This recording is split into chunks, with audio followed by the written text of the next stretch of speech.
자, 안녕하십니까. 근현대사에서 경제사를 전공하는 배성만이라고 합니다. 오늘은 제 7강으로 오일 쇼크와 조선산업이라고 하는 주제로 강의를 하겠습니다.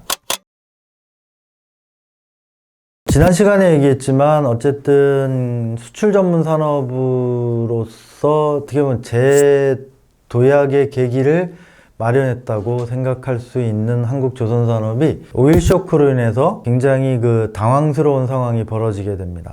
오일 쇼크 이전의 분위기를 잠깐 말씀드릴 필요가 있는데, 현대중공업이 거대한 조선소를 유럽의 자본과 기술, 일본의 기술 이런 것들을 들여오면서 건설하는 데 성공하게 되고, 그뿐만이 아니고 20톤급 이상의 유조선을 수주를 해서 건조를 하고, 이것들이 단기간에 12척까지 수주를 하거든요.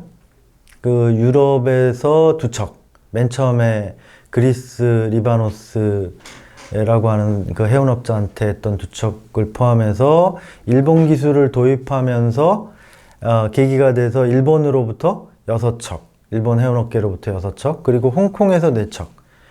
이렇게 하자 대단한 상황이 벌어진 거죠. 그래서 상공부가 대단히 여기에 흥분했습니다. 그래서 전국 해안을 조선소로 메우자 하는 정도의 일변도로 장기 조선공업진흥계획이라는 걸 수립합니다. 그게 오일 쇼크 직전인, 어떻게 보면 거의 동시일 수도 있는데 1973년이고 초반에, 그 내용은 현대중공업국의 대형조선소를 5개를 더 추가로 건설하고 80년까지, 85년까지는 현대중공업의 1.5배 크기의 초대형 조선소를 3개를 더 건설해가지고 연간 920만 톤 정도의 선박을 건조할 수 있는 능력을 갖춘다. 이게 어느 정도 수준이냐면, 당시에 일본이 1500만 톤 정도로 세계 1위고요. 2위가 스웨덴인데 250만 톤입니다. 거의 한 10년 남짓한 기간 동안 세계 2위 정도의 시설 규모를 갖추겠다는 거니까 어마어마한 상상이라고 볼 수 있습니다.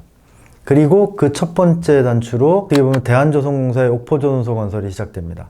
대한조선공사는 아까 말씀드렸지만 부산항에 부지가 협소했는데, 거기에 대한 대응으로 또한 현대중공업의 어떤 성공도 역시 대한조선공사도 자극을 받았고, 그래서 거제도 옥포에 새롭게 현대중공업급의 대규모 조선소를 건설하기 시작했던 거죠. 그 시차는 1년 정도 시차가 나는 것이고, 지금 현재 대우조선해양이라고 하는 회사로 지금도 있습니다.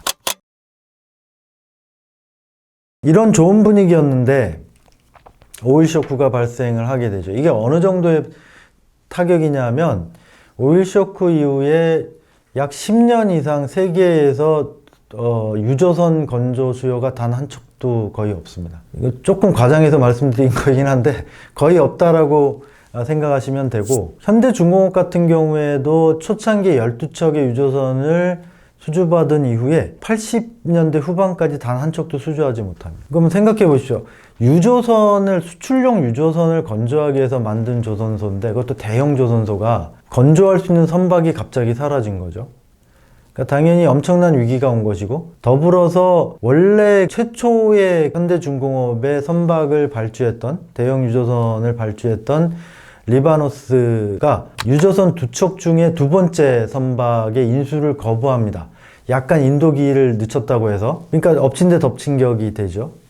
그 다음에 대한조선공사는 현대중공업을 보고 따라 들어갔다가 이런 상황이 벌어지니까 심각한 경영위기에 봉착하게 되고, 삼성 같은 경우에도 정부의 장기 조선 계획에 입각해서 일본의 IHI라고 하는 조선소가 미쓰비시 중공업에서 2위 정도 되는 규모의 조선소인데, 와 합작해서 조선소 건설하려고 하는 계획을 추진하고 있었는데, 삼성은 아예 여기서 포기합니다. 계획 단계에서. 이런 상황이 벌어지게 되는 거죠.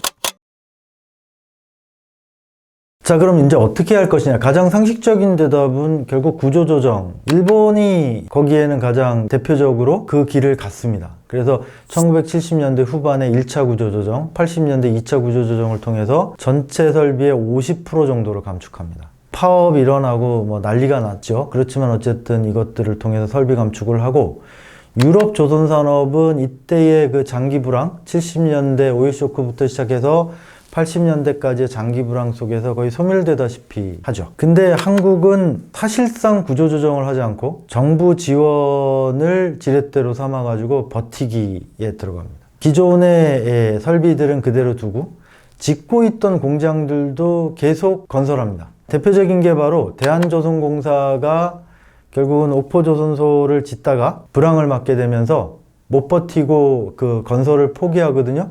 그거를 당시에 대우그룹이 인수하게 해서 계속 짓도록끔 합니다. 그리고 삼성도 원양어선 전문조선소로 거제도 한쪽에 또 지어지고 있던 조금 소규모예요. 그러니까 죽도조선소라고 당시에 불렀는데 지금 삼성중공업이죠. 그것을 짓던 그 원양 해운업체가 못 짓게 되고 나가 떨어지니까 삼성이 그거를 대신 짓도록끔 유도를 합니다. 물론 85년까지 거의 1000만 톤에 가까운 생산 능력을 넓히겠다라고 하는 계획은 포기하지만 기존에 짓고 있던 조선소들은 계속 짓고 설비를 유지하는. 그러니까 사실상 보면 계속 한국의 조선산업은 생산 능력이 확장되는 과정을 가게 되는 거죠. 이런 상황으로 전개가 됩니다. 일단 이번 강의는 여기까지인데요.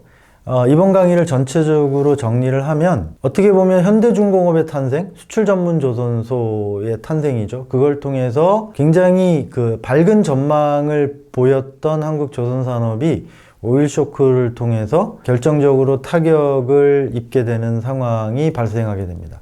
그랬을 때 어떻게 했느냐라고 보면 전 세계의 다른 유수의 조선 국가들이 대부분 설비를 감축한다던가 내지 이런 방향으로 나갔는데 한국 같은 경우에는 그렇게 하지 않고 버티기 전략을 썼고 그 버티는 지렛대는 정부의 지원이라고 하는 것들이 작용을 하면서 기존에 짓고 있던 설비들을 계속 완공해 나가고 사실상 개별 조선소의 차원에서 보면 현대중공업 같은 경우는 그 시기에 설비를 오히려 확장하는 그래서 국제 조선 업계로부터 비난을 듣는 그런 상황도 벌어지는 그런 것이 당시 한국 조선업의 상황이었습니다. 다음 시간에는 1990년대 이후에 급성장하죠. 그래서 세계 제1위의 조선대국으로 나아가게 되는 상황인데 그 상황과 함께 그것이 가지는 밝은 면, 어두운 면 이런 것들을 한번 얘기해 보는 시간을 갖도록 하겠습니다.